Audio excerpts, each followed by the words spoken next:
Hi there, strikers. There's something uniquely disturbing about people vanishing into thin air. Read about these incredibly strange, unsolved cases. Although these disappearances span centuries, locations, age ranges, and circumstances, there's one common thread shared between them: a lack of closure. There are theories, speculations, and investigations, but never a decisive answer. On our incoming episode, I'm going to feature some of the cases of mysterious disappearances of some missing that just disappear without any trace. A strange vanishing on the Colorado River. There was a time when the Colorado River and Grand Canyon of the southwestern United States were a much different place than today. In this era there were no commercial rafting trips or guided tours. This was a harsh wilderness and a slash of water considered to have some of the most ferocious rapids in the world, a place where only the truly brave or crazy tried to tame. It was on this fierce, unforgiving river surrounded by vast untamed wilderness that a couple came to do just this, to try and make the river their own on the adventure of a lifetime. Yet they would soon go on to vanish into thin air and leave behind one of the most confounding mysteries ever seen in the area. On April 10, 1928, Glenn and Bessie Hyde were married and immediately began planning a grand adventure for their honeymoon. While some people might typically go sightseeing or jet off to some sun-drenched beach paradise to celebrate their new union, the Hydes had something different in mind.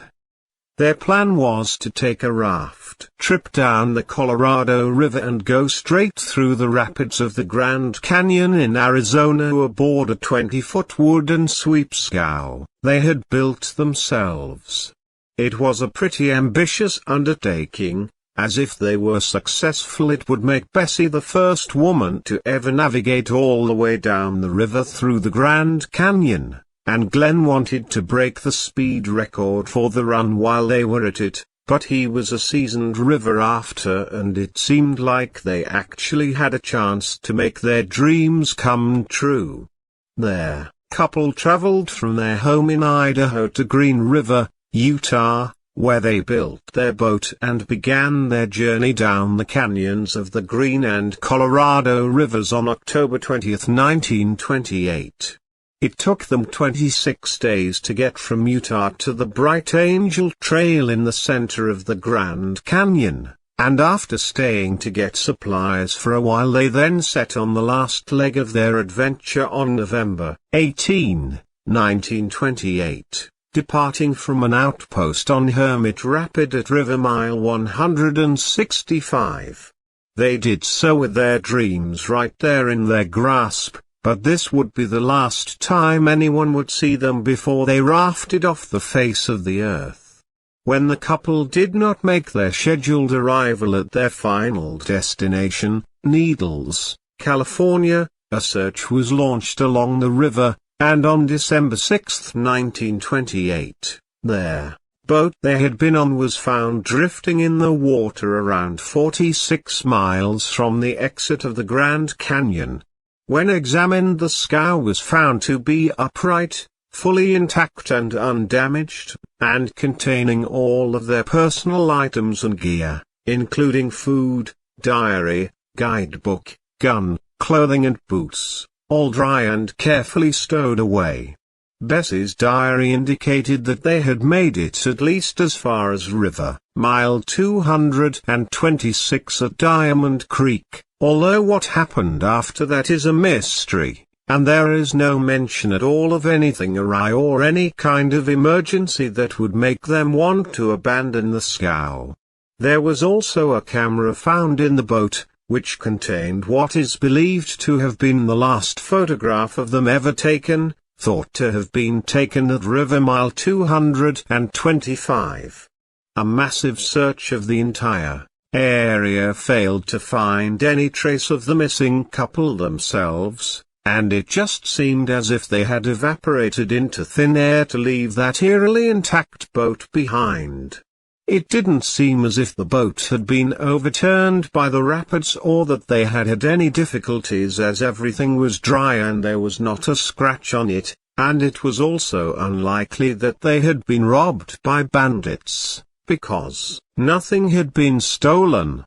That scow was just sitting out there, fully loaded, and it seemed that the only explanation was that they had somehow been knocked into the water or had abandoned it. But why would they do this?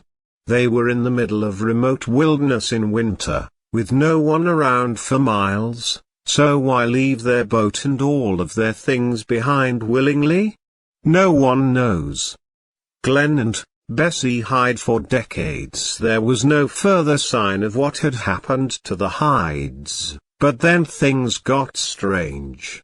In 1971, an older woman was seen rafting by herself down the river at Diamond Creek, and she was invited to join another rafting group. Not long after this, talk turned to the old mystery of the missing Hydes, and this mysterious lady came out and claimed that in fact she was Bessie Hyde. She would then weave a sinister tale of her and Glenn fighting because she had wanted to end the trip. And when things had gotten heated, he had beaten her and forced her to defend herself by stabbing him, killing him in the process. This fit in very well with testimony of others who had met the couple along their trip, who claimed that Bessie had seemed very unhappy with the excursion and had wanted to go home because she had realized it was too dangerous and beyond her abilities. Interestingly, when one of the men in the group later contacted this lady for a full interview on this amazing revelation, she denied everything and said that she wasn't Bessie Hyde at all and had never claimed that. There was another odd lead when the famous rafter and solo adventurer Georgia Clark died, in 1992. Among her belongings were found some odd things, such as a birth certificate with her real name written as Bessie DeRoss, a pistol, and a marriage certificate to a man named Glenn, which seemed to point to her actually being the missing Bessie Hyde. However, the fact is that pictures of the two women when they were young look very different physically, and Clark's younger years are well documented, most notably in a biography on Clark written by Richard Westwood, who incidentally denied that there was any chance they were one and the same, and said that these items were probably just souvenirs. Another strange sequence of events occurred in 1976, when the skeletal remains of a man were found with a bullet hole to the head on the property of a local photographer named Emery Kolb, as it was being clean after he passed away. What makes this significant is that the Hydes had visited Kolb and had their photograph taken at his studio just 2 days before they vanished, and indeed Kolb was one of the last people to have seen them alive.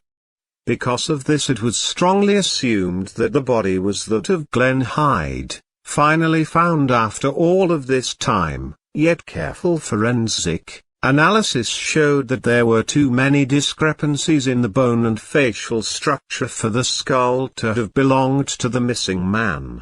It still leaves us another mystery, though, as no one knows who the mysterious skeleton actually belonged to, what happened to this person, or what it was doing on the property of a very well-respected photographer and local figure. We are left with the question of what happened to Bessie and Glenn Hyde, and why their boat had been left behind like that.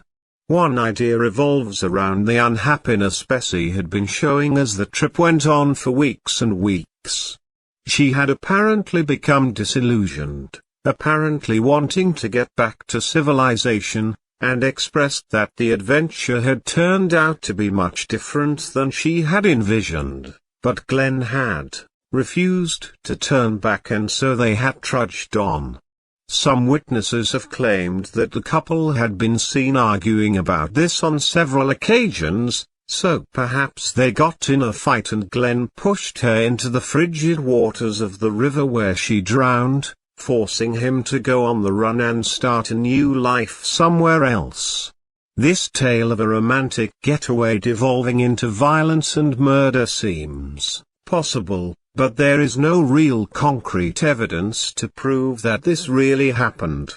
Another theory is that their scow hit an obstacle and knocked them overboard, or at least knocked one of them off, after which the other had jumped in to save them. There would not have been any significant damage because the boat itself was so massive and sturdy, and it is known that they had had no life jackets on board because Glenn had refused to stock them. If they had fallen into the water, hypothermia would have done the rest and their bodies would be swept away to never be found as the boat remained afloat and drifted to where it was found. It is true that Glenn was an experienced drafter, but they were in a homemade boat that was very large, unwieldy, and difficult to control, and this was a run that was at the time for professional adventurers only, sort of like climbing Everest. What happened to this adventurous couple out there? In the end we have no answers. Glenn and Bessie Hyde were never found, and the case remains as mysterious as it ever has been.